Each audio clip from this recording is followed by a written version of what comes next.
Почему в России празднуют Рождество 6 января? Почему Новый год так важен для русских? А также, почему в России елка была под запретом 6 лет? На эти вопросы вы узнаете ответы сегодня. Привет! Меня зовут Сергей, и добро пожаловать на мой канал по-русски издалека. Мои студенты часто спрашивают меня эти вопросы, поэтому я решил записать это видео, чтобы подробно рассказать вам историю, как в России Новый год заменил собой Рождество. Если вы хотите больше поддержать мой канал, чтобы помочь еще большему количеству людей изучать русский в такой веселой и интересной манере, как это я делаю здесь, то вы можете перейти на веб-сайт Ko-fi. Там мы собираем деньги на разные оборудования для канала. Например, в данный момент мне нужен новый компьютер, а также новый микрофон, потому что этот микрофон иногда плохо работает, а компьютер слишком медленный. Так что, если вы хотите поддержать мой канал, буду очень рад вашему рождественскому подарку. Или новогоднему. Ну что, вы готовы? Поехали!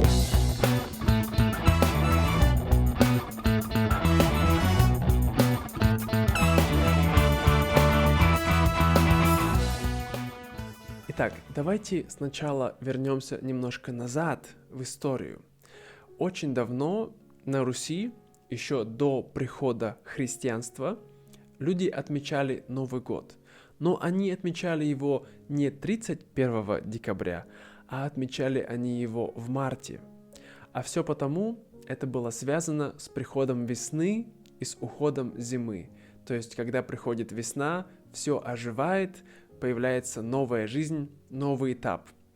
Потом, когда пришло христианство на Русь, то со временем Новый год переместился на сентябрь, и Новый год отмечали в сентябре, потому что по Библии Бог создал землю в сентябре. Но когда пришел Петр I, он перенес Новый год на 31 декабря, как это делали тогда уже в Европе, и заставил всех праздновать Новый год в это время и обязательно ставить елки. Эта культура пришла в Россию из Южной Германии. Однако в то время культура празднования Нового года, она не закрепилась, а вот Рождество праздновали 25 декабря, как и во всех христианских странах. Но нужно понимать, в то время, когда Петр I, он принес Рождество в Россию, начали использовать юлианский календарь. Календарь был у нас 300 лет примерно. Но с переходом на григорианский календарь, который случился в 1918 году, Русская Православная Церковь отказалась переходить на этот календарь, и они все еще считают, что настоящее Рождество считать нужно по юлианскому календарю, не григорианскому календарю. И по юлианскому календарю 25 декабря это по григорианскому календарю 7 января. Надеюсь, вы понимаете, о чем я говорю. Но не так быстро. Сначала поговорим о том, все же, когда Петр принес елку, принес Новый год, праздновали ли его люди? Не очень. Потому что это было странным праздником, и люди все так же продолжали праздновать Новый год 1 сентября. Ну, я имею в виду простые люди. А знать тоже сильно много этого не делало. И также елки в то время не были очень популярны в России. Но в 19 веке, когда жена Николая I, немка, она приехала в Россию, и она устроила праздник на Рождество для гостей, и там стояла елка. Ну и, конечно, когда жена императора что-то делает, то все думают: вау, это круто, нам тоже нужно это делать. И тогда елка вернулась на Рождество и стала все больше и больше популярна по всей России. Таким образом, весь 19 век все так же, как и раньше, праздновали Рождество 25 декабря.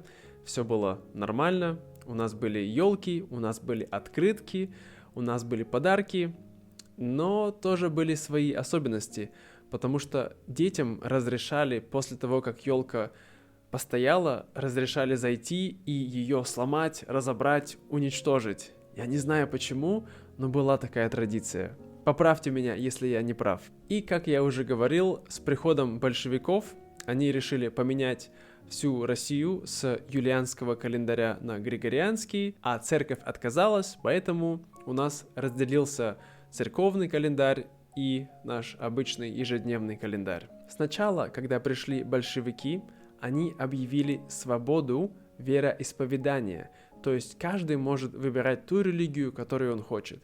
И они не были в целом против Рождества. Даже было такое понятие, как «Ленин с елкой».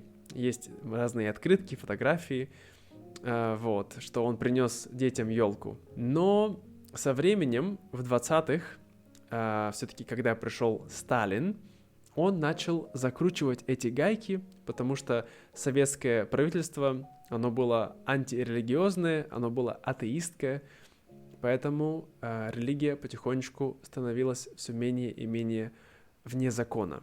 Разрушали церкви, убивали попов, и оставляли только маленькую часть. А в 1929 году вообще запретили праздновать Рождество и сделали это обычным рабочим днем. И вот так примерно 6 лет у людей не было Рождества, не было елки, не было подарков. Конечно, многие люди праздновали этот праздник тихо, никому не говоря, спрятавшись, но это было очень трудно. Потому что нам, людям в России, очень важно иметь красивые, красочные праздники зимой, да? Потому что это так холодно и очень часто темно, и людям не хватает света. Поэтому во время одного из разговоров Павла Постышева, это был такой политик из Украины, он предложил Сталину вернуть елку. И Сталин, на удивление, согласился. Но при одном условии. Он сказал, что елка вернется, подарки вернутся, но это не должно быть связано с Рождеством. Поэтому тогда они взяли и привязали этот праздник к Новому году. Именно тогда появился Дед Мороз. У нас не было Дед Мороза в 19 веке. Это, может быть, был Санта-Клаус, Святой Николай, как мы называли его тогда. Но это не был Дед Мороз. А кто же такой Дед Мороз? На самом деле есть разные теории его происхождения, но самое мрачное состоит в том, что он был языческим, не то чтобы богом, а существом, который жил в давние времена, и древние славяне, они, конечно, пытались его задобрить, потому что, когда ты идешь в лес и очень холодно, или приходят морозы, значит, этот мороз, или морозка, как его называли, опять чем-то недоволен. И что они делали? Они отправляли девственниц, как в знак жертвоприношения этому морозка, чтобы он сильно их не морозил. Если эти девушки умирали и замерзали, значит, все хорошо, у них будет хорошая весна. Представляете? И они взяли этого страшного, непонятного, древнего бога зимы, скажем так, и превратили его в доброго дедушку, который носит подарки детям. Немножко страшно, не правда ли? Значит, вернули праздник, но теперь празднуют только Новый год, хотя у нас была раньше рождественская елка, теперь она стала новогодней елкой. И елка стала не просто символом Нового года, а именно праздником, когда дети в детском саду, в школе собираются вокруг елки, поют песни, вводят хороводы, то есть такие все еще языческие немножко обычаи. И часто дети в России на Новый год одевают разные костюмы. Костюм зайца, костюм кролика, костюм собачки.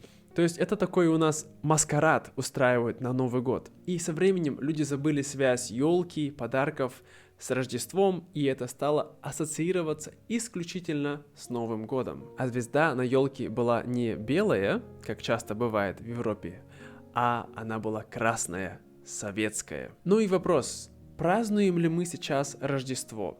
Сейчас, после того, как Советский Союз распался, религия вернулась в Россию, и Рождество — это официальный выходной праздник.